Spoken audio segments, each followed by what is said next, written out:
भुन चुके हैं। अब हमने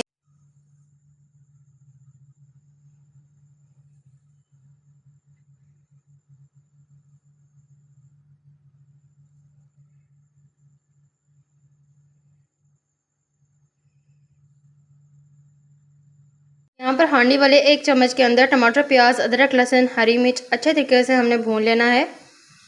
यहाँ पर आप देख सकते हैं टमाटर, प्याज अच्छे तरीके से भून चुके हैं। अब हमने इसको अच्छे तरीके से ग्राइंड कर लेना है। मसाला अच्छे तरीके से भून हो चुका है। अब हम पानी शामिल करेंगे यहाँ पर 3 गिलास, ताकि आलू अच्छे तरीके से पक जाएँ। यहाँ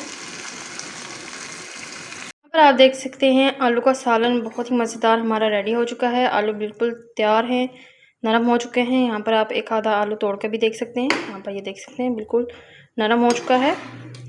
अब हम इसको जो है बाउल में निकालेंगे।